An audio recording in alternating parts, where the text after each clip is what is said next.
Entonces del vidrio. El vidrio es un material sólido, transparente, en su composición es amorfa, es duro, frágil también, tiene cierta resistencia a la intemperie, también resiste a muchos reactivos químicos, excepto, ojo, el hidrofluorhídrico, ¿sale? El ácido hidrofluorhídrico es el único que el vidrio no soporta, ¿sale? El vidrio normalmente está compuesto de 3 elementos básicos: sílice, cal y bicarbonato de sodio. Ahora tenemos una clasificación muy específica del vidrio, ¿sale? Lo podemos encontrar desde el suave hasta el muy duro y los sensibles a la luz, ¿sale? Los vidrios suaves son aquellos como la calzosa o el alcaliplomo. Déjenme ver si más abajo se los pongo. Sí. Los duros borosilicatos, realmente los silicatos son los que lo hacen ser un poco más duro. Y por último, los muy duros son los que incluyen el sílice como tal. Y tenemos los sensibles a la luz. Dentro de los sensibles a la luz podemos encontrar 2 elementos. Uno, que es el fotocrómico. Esto quiere decir que se oscurece al exponerse al sol y se aclara al calentarse un poquito. Los vidrios sensibles a la luz quiere decir que se pueden tratar para que se filtre o se refleje la luz solar o la radiación UV, ¿sale? Y también tenemos el fotosensible, que cambia de claro a opalino cuando nosotros lo exponemos a energía ultravioleta o lo calentamos. Y tenemos el fotocromático. El fotocromático lo que hace es que almacena información. Se utiliza como objetos decorativos, contenedores transparentes, y lo padre es que puede mantener un color verdadero cuando se fabrica. Tenemos después el vidrio muy duro. El vidrio muy duro hay 2 tipos, el sílice 96%. Este está compuesto de vidrio borosilicato, es altamente resistente al calor, es fácil de conformar, tiene gran cantidad de formas que un sílice fundido como tal. Este suele ser un sustituto de componentes ópticos, se utiliza en vehículos espaciales, soporta el calor de la entrada de la atmósfera, entonces lo utilizan mucho en transbordadores espaciales. Se utiliza también en materiales de laboratorio o componentes de iluminación como las lámparas halógenas debido a la presión y temperaturas, así como químicos que puede contener. Y por segundo tenemos un sílice fundida, este es el vidrio más caro de todos y consiste solo de dióxido de silicio. Este es el que tiene la máxima resistencia al choque térmico que cualquier otro, ya que su temperatura de función es de los 900 grados centígrados prolongados. Entonces, destruirlo en cuanto a fundición es muy, muy, muy difícil. Tenemos después los vidrios duros, que están conformados de silicatos. El primero es el borosilicato, que se ablanda o se funde a temperaturas relativamente altas. Son resistencias a temperaturas altas, a choque térmico, y por eso se utilizan en cafeteras domésticas, en los recipientes de los hornos, en el vidrio que va frente al horno, en laboratorios, frentes de lámparas, etc. La ventaja de este es que resiste ácidos y ataques químicos, y entonces también se utiliza muchísimo en aparatos de precisión como los espejos de los telescopios y fibras reforzantes para ciertos plásticos. Por el otro lado tenemos el aluminio silicato, que es mucho más difícil de producir que los demás, pero tiene aplicaciones de alto desempeño como son las ventanas de los vehículos espaciales o incluso los pequeños resistores que nosotros vemos en los circuitos electrónicos. Ahí se utiliza. El vidrio más común es el vidrio suave, ya que lo tenemos factible de fundirse a temperaturas bajas, ¿no? Su punto de fusión es mucho más bajo, que ya habíamos platicado cuál era el punto de fusión. Y tenemos 2 importantes, uno es el calzosa y otro es el alcaliplomo. El calzosa es el 90% de todo el vidrio producido en el mundo.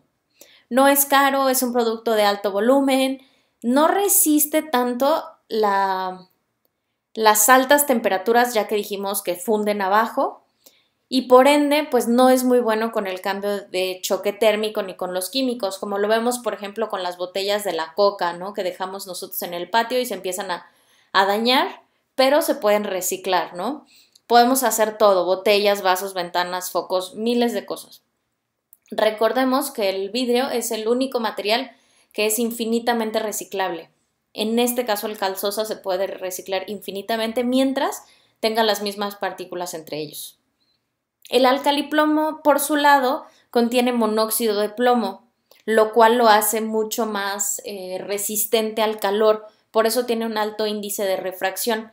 Refracción precisamente habla de eso, la capacidad que tiene de soportar el calor, ¿no? Por eso hablamos que los hornos utilizan material refractario, que es material que mantiene el calor y no se daña con el mismo, ¿no? Normalmente se utilizan para tallado de vidrio o cristales de plomo, prismas de los lentes ópticos. También ayuda muchísimo como aislante térmico, ya que la cal sosa, a diferencia más bien de la cal sosa y del borosilicato. También en muchas ocasiones se utiliza como escudo en contra de la radiación térmica, ya que tiene una mayor temperatura y una mayor resistencia al choque térmico que el cal sosa. Vamos a ver también un par de procesos de transformación del vidrio. Recordemos que el vidrio está en un estado, no es líquido, no es un estado viscoso. Es importante, antes de ver estas transformaciones, tomar en cuenta cuáles son sus características, ¿no? Es importante que cuando ustedes seleccionen un vidrio, tengan muchísimo en cuenta características de las cuales ya hablamos, como la tracción, la compresión, la torsión, el impacto y la penetración, ya que estos nos van a ayudar muchísimo a poder seleccionar el que necesitamos. En un lugar donde pueden ver un glosario muy interesante de vidrio, se llama douglas.com, DUGLAWS.com, se los dejo de todos modos en los highlights de la tarea, o más bien del tema, para que también ahí ustedes vayan viendo cuáles son las características mecánicas y térmicas de cada uno de los materiales para poder seleccionar el que necesitan. Entonces, uno de los primeros elementos que tenemos es el laminado. Vamos a ver que se parecen ciertos procedimientos a otros. Este laminado ya lo vimos como un calandrado, ¿no? Este normalmente se utiliza para las hojas de vidrio y pues también el calandrado en plásticos, que nosotros ya lo platicamos. El vidrio normalmente se estira en los rodillos y solidifica conforme va enfriándose y saliendo mucho más lejos de estos vidrios, de estas camas de vidrio fundido. Y también ciertas maquinarias cuentan con los enfriadores para que entonces se vaya endureciendo mucho más rápido. En el caso de los laminados, usualmente quedan las superficies ásperas. Entonces, después de esto, el vidrio también tiene que ser pulido para darle suavidad o incluso para darle textura de acuerdo al tipo de vidrio que se necesite. Un segundo procedimiento es el flotado. El flotado es un baño de estaño. Si lo vemos por aquí, pasa el vidrio fundido por una alberquita de estaño fundido que tiene que estar claramente en una atmósfera controlada.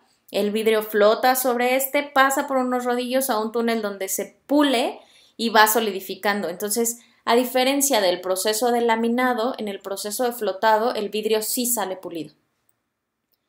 Y tenemos otro que no lo tengo aquí, pero les dejaré un video, que es el estirado, que es el que se utiliza normalmente en las tuberías de vidrio, ¿no? Que nosotros vamos estirando muy parecido a este, nosotros vamos estirando la fibra del crisol por rodillos y este ya va tomando su forma.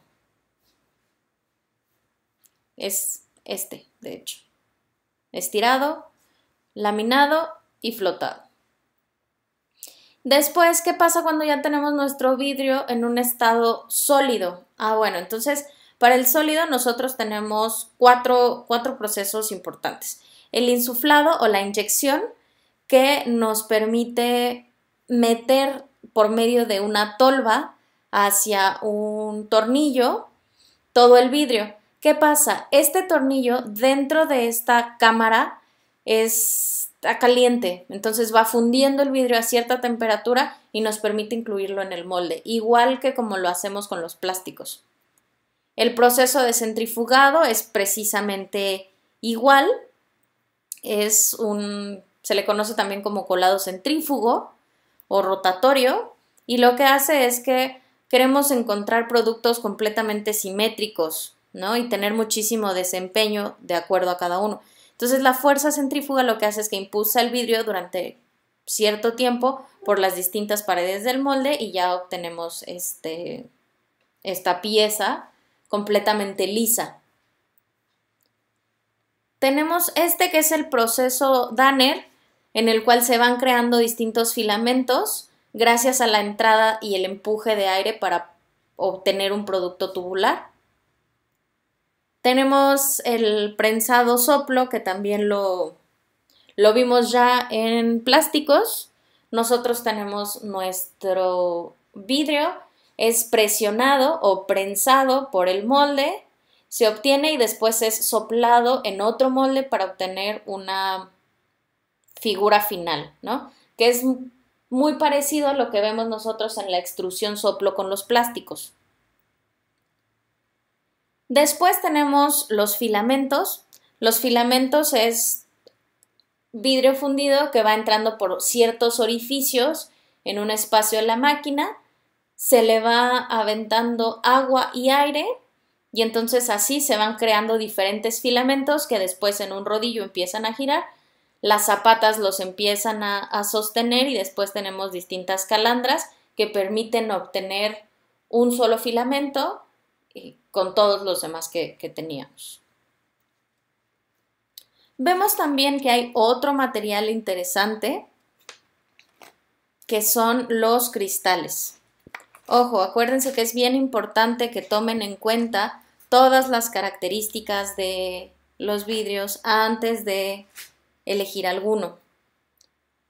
Características de los cristales. Bueno, los cristales tienen una estructura química, una composición química simétrica, lo cual les permite ser cristalinos, transparentes, pasar en sólidos, no pueden estar 100% líquidos, pero los naturales no, pero los sintéticos sí, y eso ahorita lo vamos a ver. Son covalentes molecularmente y también pueden tener cierta estructura metálica, y eso es también muy curioso. Podemos encontrar los cristales en la naturaleza, la esmeralda, el diamante, sal de gema, los rubíes, zafiros, cuarzos, el granate, que es esta piedrita que tienen las lijas, todos esos son cristales. El único vidrio natural en la historia del universo, bueno, de la Tierra, es la obsidiana. La obsidiana no es un cristal, es un vidrio. Entonces aquí les pongo cuáles son las diferencias entre el cristal y el vidrio. Hablamos ya de las estructuras moleculares, unos son cristalinos y otros son amorfos, el cristal es natural y el vidrio es sintético. ¿Cómo podemos diferenciarlos? 1. La claridad del objeto, ¿sale? Normalmente el vidrio nos puede permitir hacer claridades mucho mayores ya que podamos hacerlos mucho más delgaditos. Los tamaños de la pieza, el cristal es muchísimo más grande y también el número 4 es mucho más pesado. Los cortes de los objetos se pueden hacer distintas figuras más complejas en el cristal. Como fuente de luz también podemos tener una mayor refracción con el vidrio y el sonido. El sonido del cristal es muy característico a diferencia del vidrio. Y estos son videos de cómo se hace el cristal y cómo se hace el vidrio, que también los dejaré en el apartado de clase.